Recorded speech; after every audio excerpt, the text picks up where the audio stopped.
Hi guys, so here we are then, Autotrail Tracker EKS handover video. So, first and foremost, we're going to start here, we're going to do a lap around the outside, then work away from the backwards, forward, inside. So, opening the cab with the top button just there, grants us access. In here we've got the pressure for the tyres as well, in case you ever need to know, just to keep them topped up. This lever there is going to access us underneath the bonnet. So, when we get underneath the bonnet, we need to come under here, hopefully not often, but when we do go under, what you've got is, obviously we've done the cam belt, so just there is a reminder of the belt and the auxiliary belts was done, date and miles, just a reminder. This is just a siren for an alarm. Underneath here, if you use your driver ignition key, flick it out like so, and put it into that insert just there, twist ever so slightly. It won't. There we go. And it just undoes. That is connected to the positive on your vehicle battery, and that is your Rove. So if you ever need to jump start or charge the battery, you put the black on there and the red onto there. You've got your Autotrail weight plate just here. That's the air intake for the air conditioning and fan system. You've got your steering fluid, coolant fluid, brake fluid, and windscreen top-up fluid. To access the top of these, you undo these 3 pins here, and this plastic insert will lift out. To top up oil, we'd go there, and to check oil before long journeys, the dipstick is just there. When it comes to filling up the vehicle, we need to come round to this point just here on the side. There's no AdBlue on this vehicle, which is what this empty void is here. And to get into the fuel tank, we twist this and in with the ignition key and just lock it off like so. Obviously, you guys have motorhomes, you know when we get to campsites, we need to turn on the gas. It needs to be off every time we travel anywhere and secured into place. But what we're going to do, we come into this locker just here and we turn on the gas by turning this on just like that. On this side, that's a crash sense protector, so push the button to allow gas to come through. Both systems are connected simultaneously, and then what you also have is a green purging button just here. So typically, you get your ignition key, push that in, and that will just purge the gas through the system, ready to go. So both bottles are obviously on at the same time, so you shouldn't be running out anytime soon. That gets retained by a clip just there, which we can pull down, and then you twist, obviously, to lock off. Just going to step back, making sure I'm not missing any wastewater taps, which I'm not. That must be on the other side. In this locker just here is going to grant us access underneath the front end. Now in here we've got fridge vents, we've got a power socket just there as well, which is always beneficial for obviously charging if we have to put anything in that requires charge. But it is your main access point, just in case you want to put camping chairs in, for instance. You don't want to have to go inside to get them out, so it's just an external point there. Fridge vents and your awning light, wind out canopy, obviously roof mounted, so it keeps flush to the side of the vehicle, and we just simply place the awning tool in there and spin to release. At the back end, we've got the water fill up, so you'll notice this will spin continuously. If we get, which I believe to be this key just here, that's it, into there, we can now turn and release. Put a hose pipe in there to fill up your fresh water. To lock it off, turn it, and then lock the key afterwards, and now it will spin freely again. If you push your thumb in the square, you'll then open this up, which, as you can see, is your gas outlet point. So this is where we can plug into to feed from the gas on our gas bottles in order to have external barbecues and things like that. Down at the bottom, you've got the tow bar electrics there ready to go. Underneath here is your spare wheel, and just up there you have your reverse camera. Now I can move it ever so slightly in either directions to get the best picture on where I want it to be, and you can too. But we've set it up to where we think is the best picture, but you may want to play around with that yourself. Towards the back corner, I know we went in this when you was here, but I'm just going to go again. Is it this one? Yep. So the little square key for this back locker here. Undoing those, I can then get my fingers behind, pull this up, and underneath there we've got that deep storage box that goes through. And just down there is a set of wheel chocks and levelling chocks. Sorry for the cobwebs. Obviously, we're living next to a field constantly. You clean them when the spiders get in as soon as they possibly can. Whilst we're here, you've got your fresh water drain off, and just down there is your wastewater drain off. I'll show you the wastewater location in a second, because first and foremost, we've got the toilet and the SOG unit. So the SOG unit is just a fan system that's connected to the cassette, which fans it out outside to stop the smells from staying inside. So when we come to it, we need to disconnect the SOG unit, let that hang, pull that back as normal, lift the lever, pull it out, grab the handle on top, and then there's a little bung we keep behind the handle, which I think is easier if it comes out this other way. And the bung we can then put in there to stop it spilling as we're travelling with the cassette. Bring it out, it's got the wheels and the pull out as you already know. Take it to the area, spin the cap off, obviously empty out of there, or if you're a bit lazy like me, you pull that forward, you twist that and you chuck some blues in, whichever way you prefer. Like you guys already know, if the cassette feels like it doesn't want to come out, it's because the trapdoor inside isn't closed. So I'll take that, put that back under there for safekeeping, push that back round, reattach my SOG unit, like so, and push it back in until I see that in that recessed clip there. As I'm pushing back up, I'm just going to thread the SOG unit pipes and hoses into a position where it's not going to detriment closing the door. And now that's that locked off. Pushing the thumb in the square. Come on, bit stiff, could do with some grease. Underneath there is obviously your external shower. When you plug in and spin slightly left, you're going to get cold water. All the way left, you're going to get hot, and in the middle is going to be lukewarm. This is the vent for your heating. So when you pull up, it will have this cover on just here, which I've taken off, and to get it on and off, it hooks over the top like that, and you push down to clip on, remove. When you go to a campsite, always good if you can leave it in your door, because then it's a good reminder that you need to put it back on before you travel home. This is just an exhaust for your diesel, for the gas-powered system. Then you've got your hookup point for charging, and obviously all the other various high-powered things in the motorhome. And just there is your waste tap, and it's quite literally turn that big grey tap. It's open at the minute, which is why we're just getting odds and sods out as we're running the vehicle up ready for tomorrow. But obviously that's where you're going to drain off that wastewater tank. And that, guys, is the outside. So I'm just going to pause the video now and we'll head on inside and carry on. Right, ready to carry on now. To gain entrance to the back door, we need to click the bottom button on the key, which is then going to drop the habitation step, and it's going to open up this rear door. Door bin obviously in the door, stepping in. We've got the electric step button just here, so if I click that, the step will retract in and back out again. This here is for the awning light just outside. As you can see, is now on. Awning wind out tools there tucked away nicely. And then above, I'll go back to 1x on the zoom, you've got control panel, heating and hot water, and some light switches. That's your over unit LEDs all the way down.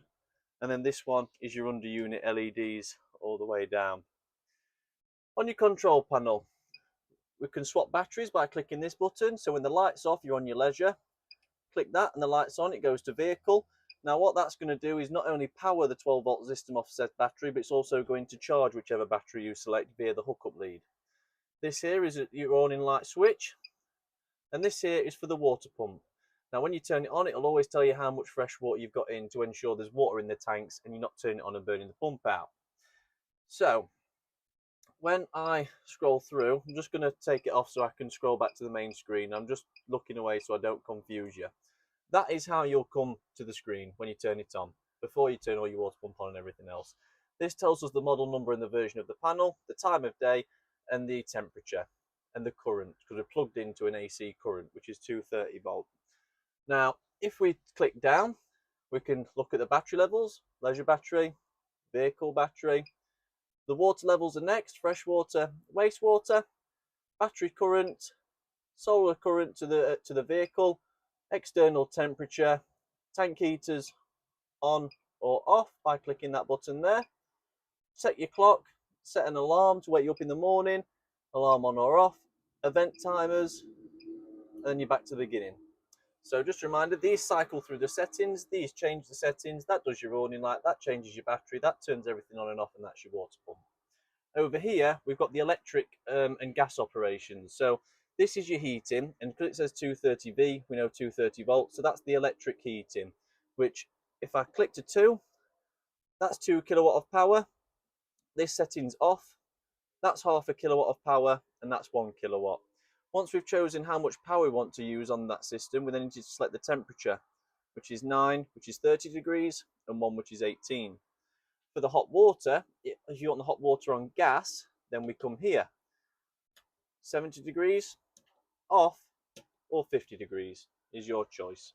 And that's how you turn your hot water on gas. Because we've had the hot water on already running it up, no lights are going to come on. But what you will get, typically, I'll try on 70, is you'll often get an amber light down here. When the amber light's on, it's warming up. When the amber light goes out, then obviously it's already up to temperature. Obviously, you've got your door fly screen as well. Here, we've got a light switch for the LEDs under the front, just this one here. This will work when the vehicle's plugged in, and this is 12-volt power that runs off the battery and your aerial point. To the left, we've got another socket here that will work when the vehicle's plugged in. I do believe this is all just kitchen storage space. I don't believe there's actually anything in here handover-wise that I need to be showing you as such, other than your grill pan handle and some spare sink plugs. Deep drawer. Nothing in there to show. Obviously, the water pump's on. When you turn your boiler on, you need to then come to your taps, open your taps up with your water pump on, and when you've got a solid stream of flow of water, that's when the boiler's primed. To light the hobs, this is your electric hob, so we just turn and the red light comes on to indicate you've got power setting 1 all the way through to 6. And then this one here is my front left hob, so if I push that in along with this, we'll get that nice and lit. And then this one over here is your front right, so I'm just going to push it in ready. There we go, there's that front one. And then we've got the back right here, which, oh gosh, a bit of a stretch. There we go, they got them all going. So just like a traditional style hob that you'll have at home. For your grill, you want to use this one here.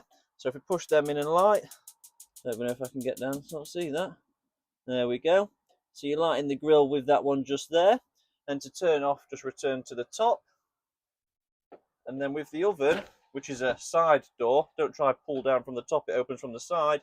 We use this one just here, which push in and twist and light again. There we go. Oh, let me pull the pan forward.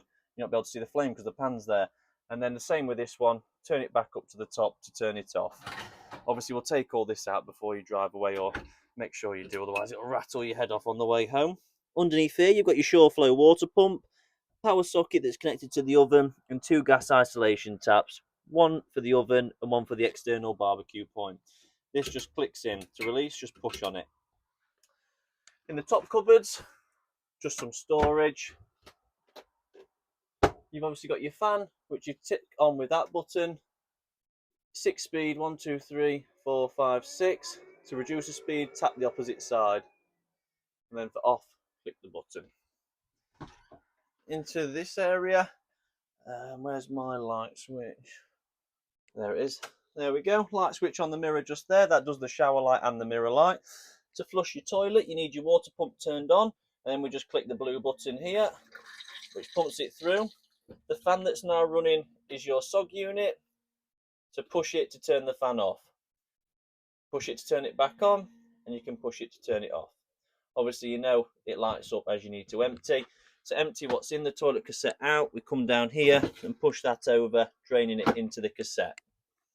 Got some nice running water in the basin unit. So I've got a little bit of something there.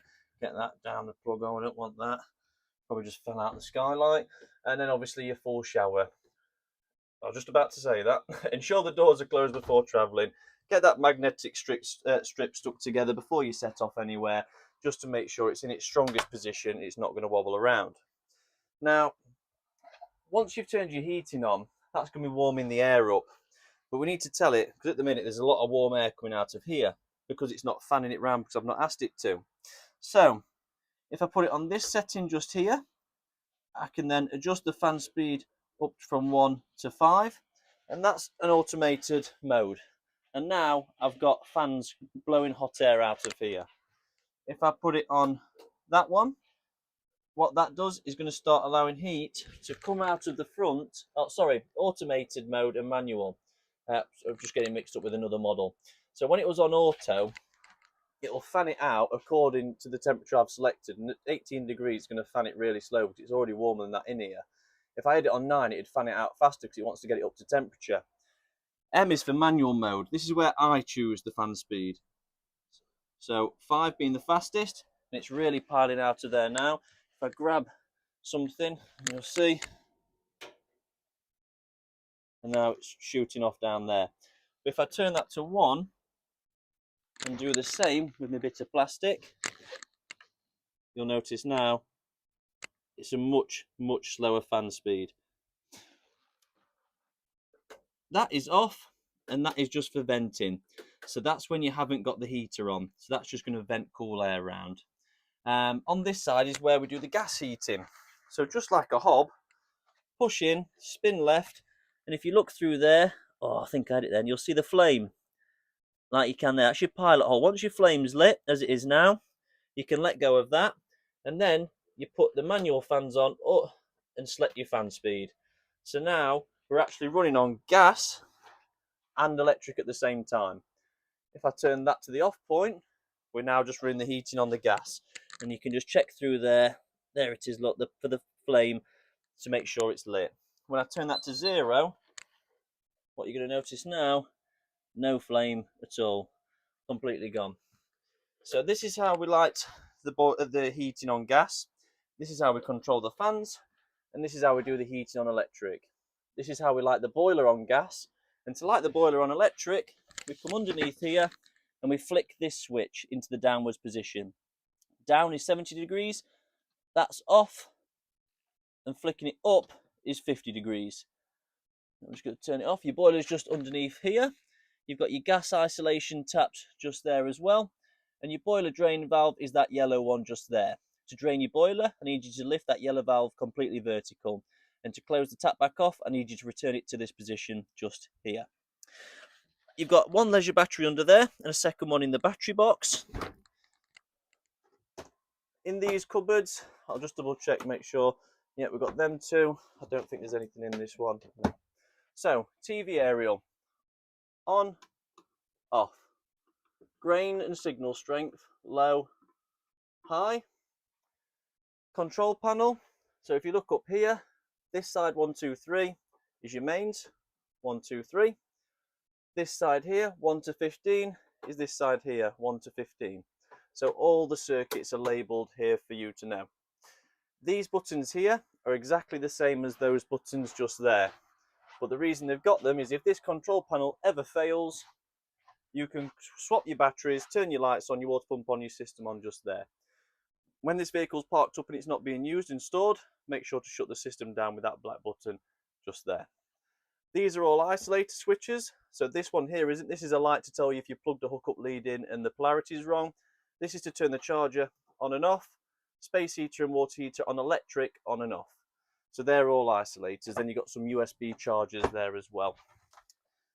So with regards to your telly, it is all tuned in. But obviously as long as that box is on up there, I just need you to hold down the AQT button, click OK, and it will start self-tuning. So if you cross a border from Derbyshire to Lincolnshire, Nottinghamshire to Yorkshire, you will need to retune that telly every time, but you won't need to go up and push your aerial up.